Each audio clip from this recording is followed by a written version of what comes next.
नमस्कार, कसे आहात सगळे?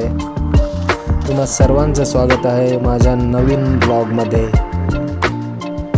तर आज मी तुम्हाला घेऊन जाणार आहे युगांडाच्या सुंदर अशा व्हिक्टोरिया लेकच्या किनाऱ्यावर वसलेल्या एंटबे झूमध्ये, ज्याला युगांडा वन्यजीव संरक्षण केंद्र असेही म्हणतात। तर चला आपण जाऊया एका अनोख्या सफरीला प्राण्यांच्या जगात।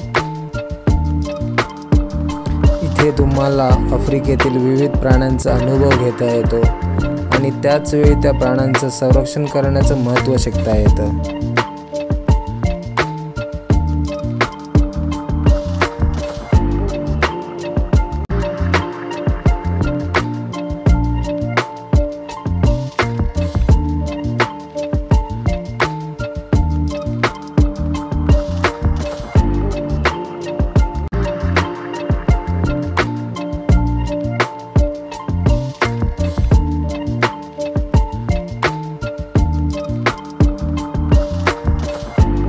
एंटबे झू हे एक असं ठिकाण आहे जिथे केवळ प्राणीच नाही तर वन्यजीवांच्या संरक्षणासाठी घेतलेली धडपड देखील आपल्याला दिसते। इथे असताना तुम्हाला आफ्रिकेतील विविध प्राण्यांचा अनुभव घेता येतो। तर हा आहे मी आणि हे आहे तुमचे स्पॉन्सर। तर आम्ही एकत्र चाललो आहे आता एंटबे झूमध्ये। तुम्ही इथे फिरण्यासाठी अशी इलेक्ट्रिक गाडी सुद्धा हायर करू शकता, जेणेकरून तुम्हाला जास्त चालावं लागणार नाही। आमच्या सोबत वरिष्ठ मंडळी होती, त्यामुळे आम्ही ती गाडी हायर केली होती। तर आज मी तुम्हाला येथील प्राण्यांबद्दल काही फन फॅक्ट सांगणार आहे। तर हा आहे व्हाईट रायनो किंवा पांढरा गेंडा। पांढरे गेंडे प्रत्यक्षात पांढरे नसतात, ते राखाडी असतात। व्हाईट हे नाव आफ्रिकन शब्द वाईड वरून आले आहे, ज्याचा अर्थ विस्तृत आहे, जो त्यांच्या रुंद ओठांना सूचित करतो। पांढऱ्या गेंड्याची शिंगे केराटिन पासून बनलेले असतात।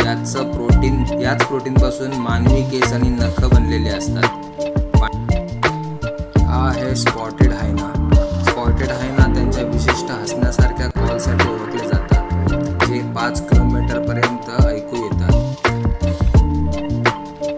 हा आहे जिराफ। जिराफांना कोणत्याही प्राण्यापेक्षा उच्च रक्तदाब असतो, ज्यामुळे त्यांना गुरुत्वाकर्षणाच्या विरुद्ध त्यांच्या मेंदूपर्यंत रक्त पंप करण्यास मदत होते।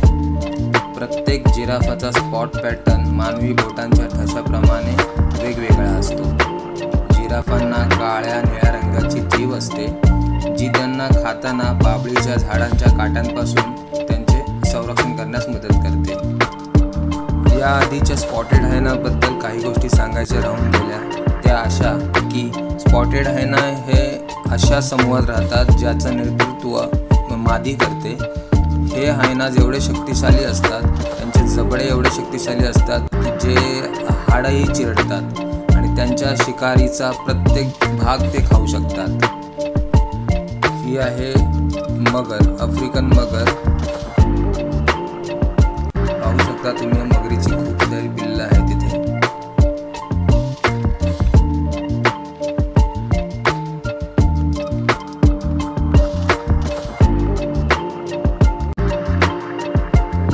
हा आहे शुबिल पक्षी। शुबिल हा विशिष्ट आकाराची चोच असलेला पक्षी आहे।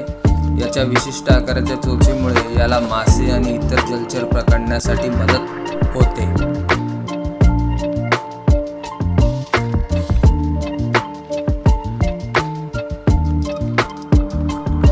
हा आहे आफ्रिकन हत्ती। आफ्रिकन हत्तींची सोंड कोणत्याही हत्ती प्रजातीपेक्षा सर्वात लांब असते। काही सोंड 6.5 फुटापर्यंत लांब असतात। आफ्रिकन हत्ती हे एकमेव हत्ती आहेत ज्यात नर आणि मादी दोन्हींमध्ये दात असतात। आफ्रिकन हत्तींना उत्कृष्ट आठवणी असतात आणि ते कुटुंबातील सदस्यांना ओळखण्यास व त्यांना अभिवादन करण्यास सक्षम असतात। हे आहेत चिंपांजी। चिंपांजी हे सर्वात हुशार प्राण्यांपैकी एक आहेत। त्यांच्या मेंदूची रचना आणि कार्य मानवाप्रमाणेच आहे। चिंपांजी अन्न गोळा करण्यासाठी आणि समस्यांचे निराकरण करण्यास मदत करण्यासाठी काठ्या आणि दगड यासारख्या साधनांचा वापर करण्यासाठी ओळखले जातात। यासोबतच चिंपांझी हे चांगले ट्रेकर सुद्धा असतात।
White tiger.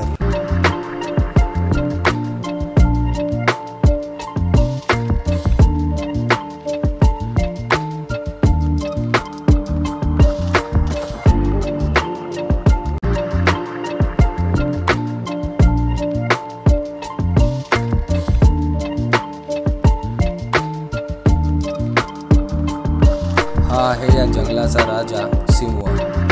या सिंहाची आयाळ हे पुरुषत्वाचे लक्षण आहे आणि मारामारीच्या वेळी त्यांच्या मानेचे संरक्षण करण्यास ती मदत करते। सिंह हे सामाजिक प्राणी आहेत आणि ते अभिमानाने त्यांच्या घोळक्यात राहतात, जे सामान्यतः अनेक माद्या आणि त्यांचे शावक यांनी बनलेले असतात। सिंहाची गर्जना 8 किलोमीटर दूरपर्यंत ऐकू येते।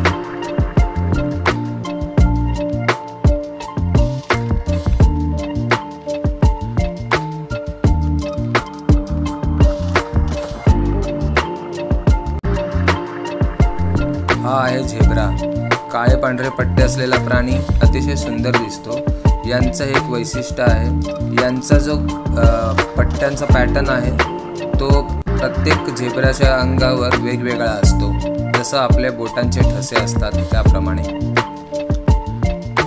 मी आशा करतो की तुम्हाला हे फन फॅक्ट्स आवडले असतील। धन्यवाद।